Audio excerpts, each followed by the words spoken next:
Hey there, everybody. Welcome to our reaction and review for The Bear Season 2, Episode 2, titled Pasta Who Doesn't Love a Good Pasta, Who Does Not Love Mold Being in the Ceiling.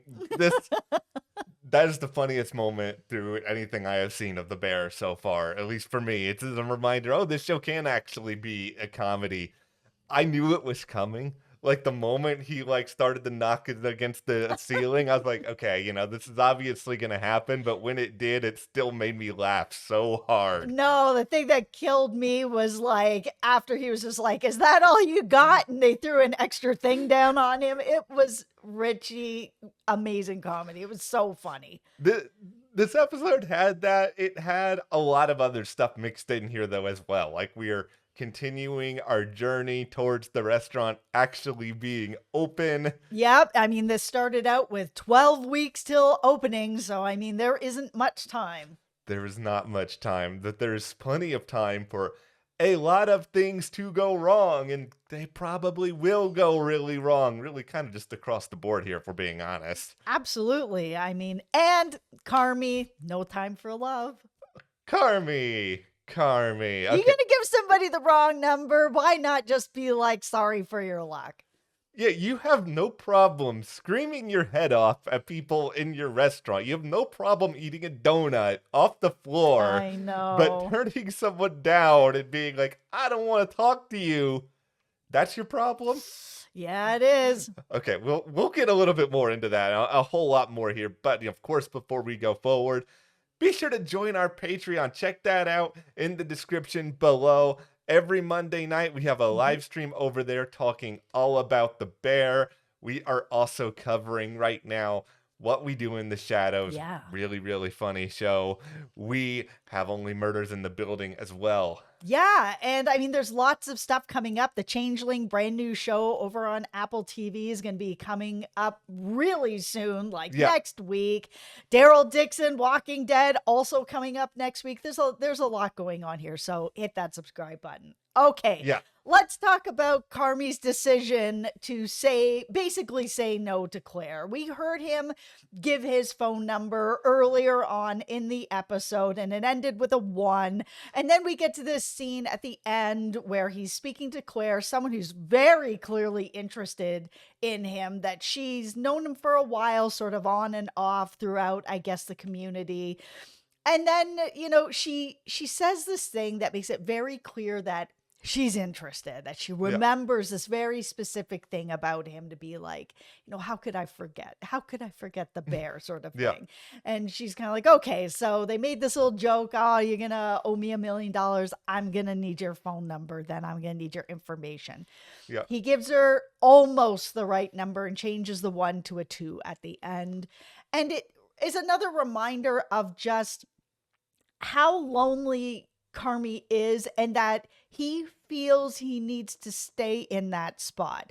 Because if he's dating when he has this short timeline, he knows that it's probably actually going to take 6 months to open this restaurant, but he's trying to get it done in 3.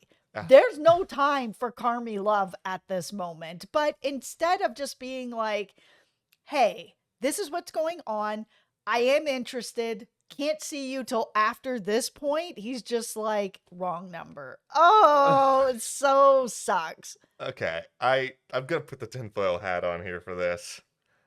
I think he's using this restaurant as a front in a lot of ways. And I think everything you said is true. I think he does know that I got to be fully focused on this. He doesn't have time right Yeah. now, but yes. I think he also questions if he's really worthy of it. I think there's a lot going on in his head. I think that he and Claire obviously have some sort of history. Like there's a past here that hasn't fully been explored. And I think Carmy is a little bit afraid of the past. I think he's a little bit afraid of, what things were like when Michael was around, what things were like for him when things were a little bit more innocent. And I don't know if that just sort of symbolizes him sort of not trusting himself, him Mm-hmm. being afraid of this idea of its own happiness. Like there's a really not it's there with this scene with Claire, but it's been there with some of the stuff with Richie too, where there's just an interesting nostalgia that kind of exists within this world of the bear, in between the music that they choose, the way in which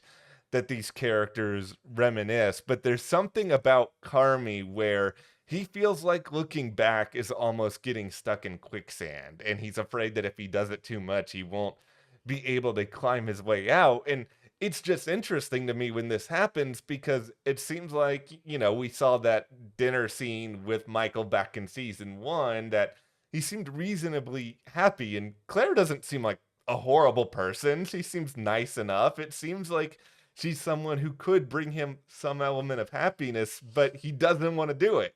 I think he doesn't feel like he deserves it. And I think a lot of this was partially the breakdown between him and Michael. I mean, he did say with that amazing speech at that meeting where he was just like, yeah, I didn't know what was going on. I thought me and Michael were opening up this restaurant, and then I was getting like frozen out. Yeah. And so I threw myself into being a chef. I was going to be the best at it. But we also saw him, getting told off by a higher up chef where it was like, you don't deserve this. You don't deserve to live. You're the worst. You should hate yourself. And he just does. And he took it on so much that he just doesn't want to let anybody in. I mean, we even saw in this episode where he brings Sydney back to his apartment and she just looks around and she's just like, there's just little piles of things here or there. He hasn't nested. He hasn't moved in. He doesn't have a dresser. His jeans are sitting in his oven. Like, it feels like he's very purposefully not taking care of himself in a way because he feels like he doesn't deserve to have nice things or have that kind of lifestyle or to care for himself at all. Like, even the conversation he was having with Sydney where he's really trying to get out of her, like, oh, tell me a little bit about your dad, or tell me a little bit, like, do you really want this star? Why do you want this star? But you can tell that he's not fully engaged. And it's not that he doesn't care about Sydney or their Yeah. relationship. It feels like he's just going through the motions of, I know I need to ask these things, and I know that this is the right way to go about it. We saw it with him and Sugar too, where Sugar was just like, I just want you to ask how I'm doing. He's like, okay, how are you doing? But he also said, I just feel like if I don't know how I'm doing, then I Yeah. don't really have the right to ask how anybody else is doing. I think we're on this journey of watching this character who I think is fundamentally unhappy. And he doesn't really know what he wants out of life. He's really good at his job. His job doesn't bring him any sort of joy. And I think because of that, yeah, he doesn't feel like he deserves anything, but he also doesn't know how to get out of any of the situation that he's in. Like, I like that they introduced this Claire character, mostly just because through pretty much all of season one, we don't have any romance really at all between almost any character, and it is a part of life. Now, I don't need the bear to become a romantic comedy by any means. We don't need to go down that road, but it's interesting to at least look at this potential dynamic that could be there for one of these characters. And we'll see obviously where that ends up going, or if other people get their own sort of romantic subplots. But it's all about balance. And for right now, the real balancing act is how unhappy Carmy is sort of taking on all these different challenges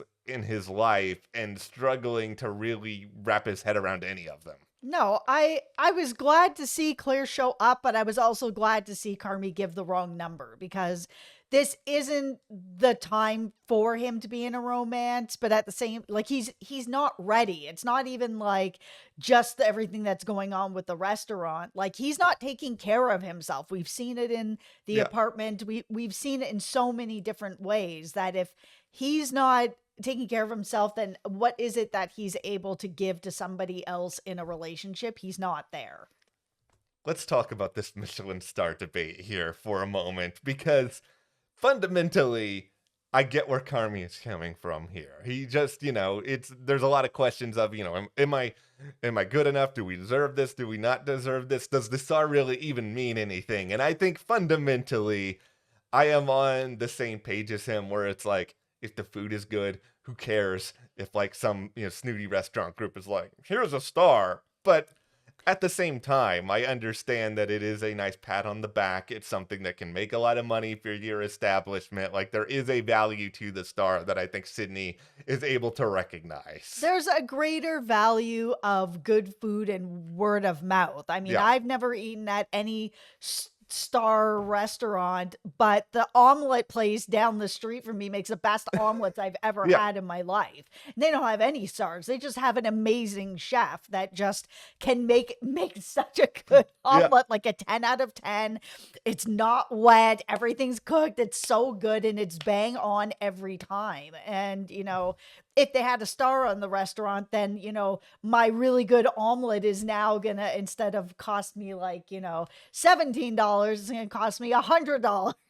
Okay, I'm gonna say this now just to make the commenters fully angry at me. Well, for all of you Michelin star chefs who are watching our coverage of the Bear, I feel like the main existence of Michelin star chefs. I mean, sure, I'm sure some culinary people feel good about getting them, but it just Of like course. to me, it just feels a lot like if you're not a chef, you're just talking about this to brag to your friends that you ate at a place like that and be like, ha ha ha, you have not had a Michelin star meal and I have. It's just who cares? If you have a good meal, you have a good meal.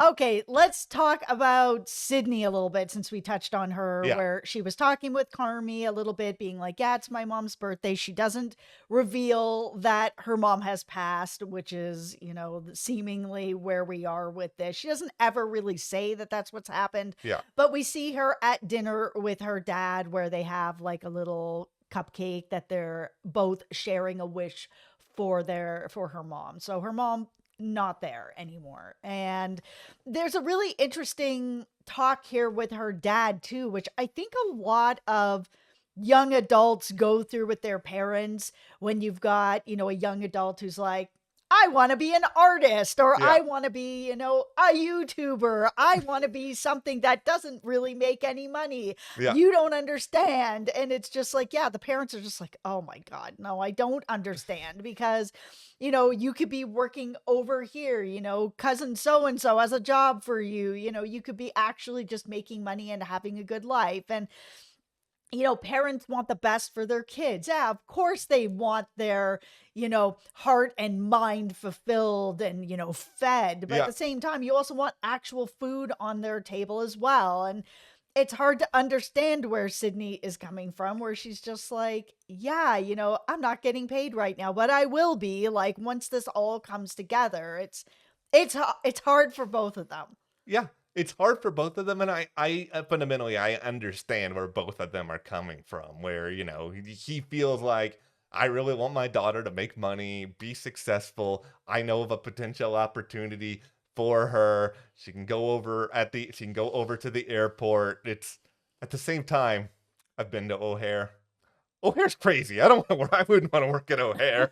There's too much stuff going on all the time. No, but Sydney, this is her craft. This is something that she has put her entire adulthood seemingly into. Like she understands what the ceiling here is. Like this is Yeah. something where Michelin star or not, like if you have one of the best restaurants in Chicago, you're set for a really, really long time. You have a reputation that can go beyond that. You can maybe open multiple restaurants, and you're presenting your art to in a way where people can enjoy it, experience it, like share memories. That's not something you get in every job. Listen, so many people are in jobs that just suck their soul and they absolutely just can't stand it. And Yeah. other times you need to have something that fills you. I'm watching old episodes of Alone right now. So if anybody has watched any of the seasons with Larry on it, where he's just like, he hates his job, he's like an electrician. Every day he goes to work, he feels like he wants to die.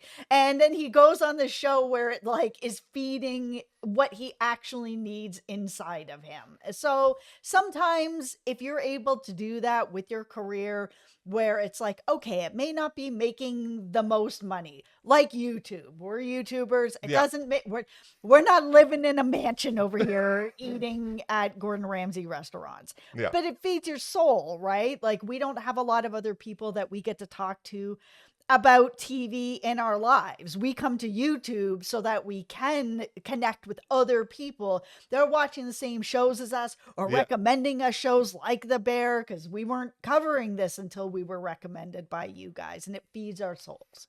Yeah. And that is where Sydney is. She's ready to feed her soul, and later she can put food on the table.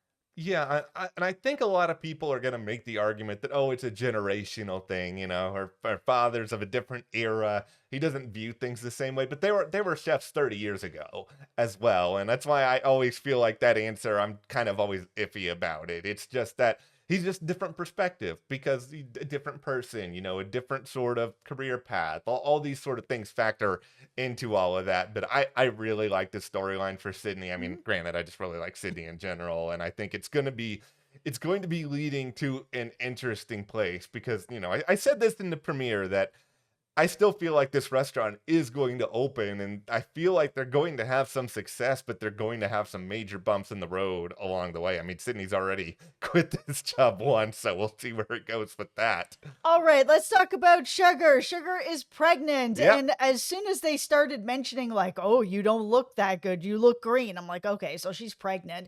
And I was really glad that they revealed it in the same episode. I was like, yeah, are they gonna like drag this on where everyone's like, oh, you look like you're feeling sick. Do you need to go home? And Richard's, calling her mom. And I'm like, okay, they're making it very obvious that yeah. she's pregnant. So it was good that they just revealed it in this episode and didn't drag it out. And this show doesn't drag things No. out. It's chaotic, it's crazy. They always have stuff going on. So, good for them for just putting it out there. Yeah, and I hope we get to see Uncle Carmy someday. Like that Oh, feels very wholesome, as though Carmy is somehow a wholesome character when he's just like this sad chef who is just either miserable or yelling at people most of the yeah. time. But I'm happy for Sugar. I hope everything goes well there. I hope that she's still very involved, this project manager, and Mhm. it's clear this place needs her help. This establishment needs a lot of work. Like we touched on the mold thing, but it's still funny how Richie sort of has this attitude that nothing is that bad. Everything can be taken care of. Nothing is going to be that serious. I think Richie doesn't want to face the truth on some things, and I also just think he wants to have a purpose. And if things get really, really bad, then he can't really fix it anymore.